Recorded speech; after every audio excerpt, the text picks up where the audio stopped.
Hello everyone, welcome back to my YouTube channel. I hope आप सभी स्वस्थ मस्त बेहतरीन होंगे।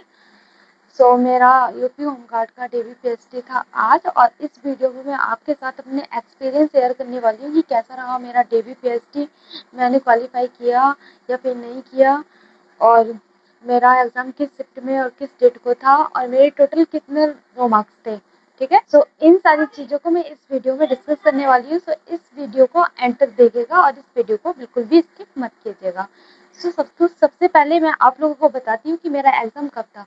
तो मेरा एग्ज़ाम जो यूपी होमगार्ड का था वो था 25 अप्रैल को। ठीक है, और फर्स्ट शिफ्ट में, जैसा कि आप सभी को पता है कि 25 अप्रैल से ही यूपी होमगार्ड के जो एग्ज़ाम थे वो स्टार्ट हुए थे, और इसलिए मेरा पहले ही दिन और पहली शिफ्ट में ही एग्ज़ाम था।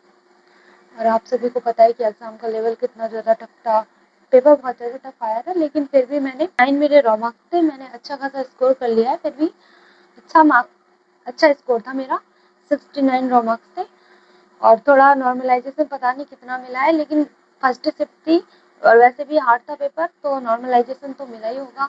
एटलीस्ट 2 से 3 नंबर तो ज़रूर हमारे नॉर्मलाइजेशन में इंक्रीज हुए होंगे, तो अब 70 प्लस तो हो गया होगा।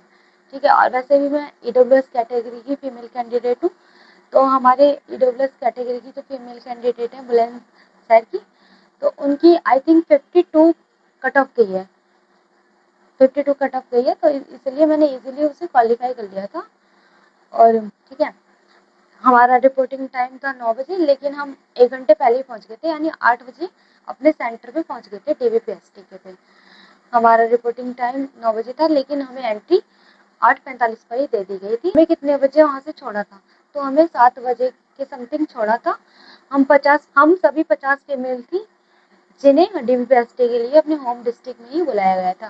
ठीक है, और 50 फीमेल थी, और मैंने उन सभी से पूछा कि उनका एग्ज़ाम सेंटर कहाँ गया है, तो सभी का एग्ज़ाम सेंटर बागपति गया था।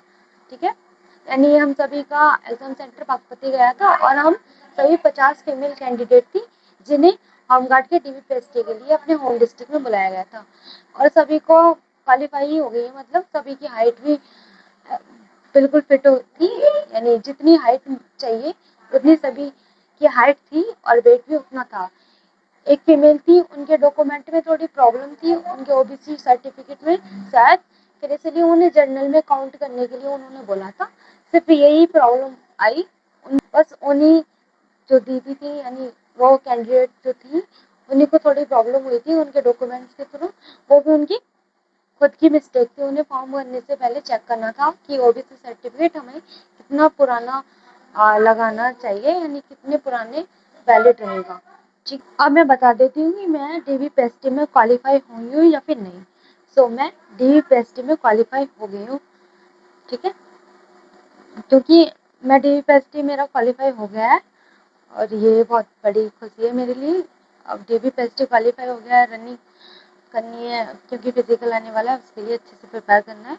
और आप भी मुझे बताइएगा कि आपका DVPST हो गया है या फिर आने वाले दिनों में किस डेट को है, और आपका एग्ज़ाम किस डेट को था। ठीक है, हम 50 फीमेल कैंडिडेट्स को DVPST के लिए बुलाया गया था। वहाँ पे कोई भी मेल नहीं था, मतलब किसी भी मेल कैंडिडेट को DVPST के लिए जिस दिन हमें बुलाया गया था, यानी 13 तारीख को, किसी को भी नहीं बुलाया गया था।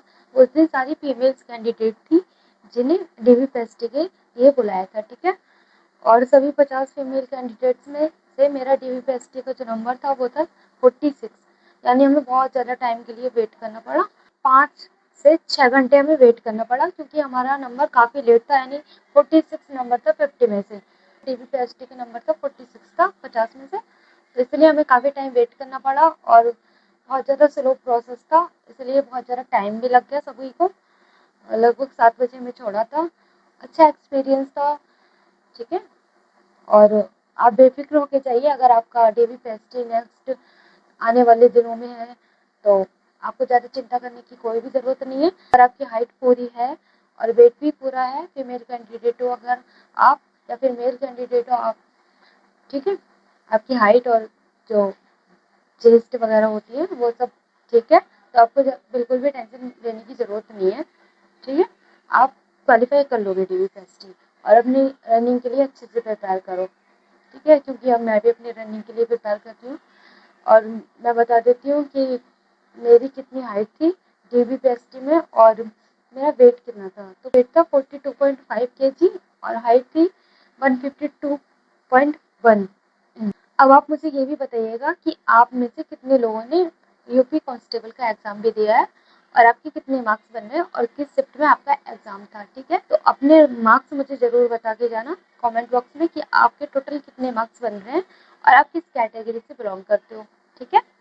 और अपने होम गार्ड में जो आपके रो मार्क्स हैं जिन पर आपका सिलेक्शन हुआ है डीवीपीएसटी के लिए, आप क्वालिफाई किया है आपने रिटन एग्ज़ाम, सो वो भी बता के जाना आपका एग्ज़ाम किस डेट में और किस शिफ्ट को था और आपके कितने मार्क्स हैं। सो आपको बिल्कुल भी डरने की ज़रूरत नहीं है डीवीपीएसटी में, आप इजीली क्वालिफाई कर लोगे अगर आप फिट हो तो, ठीक है? और आपके डॉक्यूमेंट बिल्कुल ठीक है तो, ठीक है? अगर आपके डॉक्यूमेंट में थोड़ी बहुत भी प्रॉब्लम है तो उसका कोई ना कोई सॉल्यूशन तो हो ही जाएगा, ठीक है?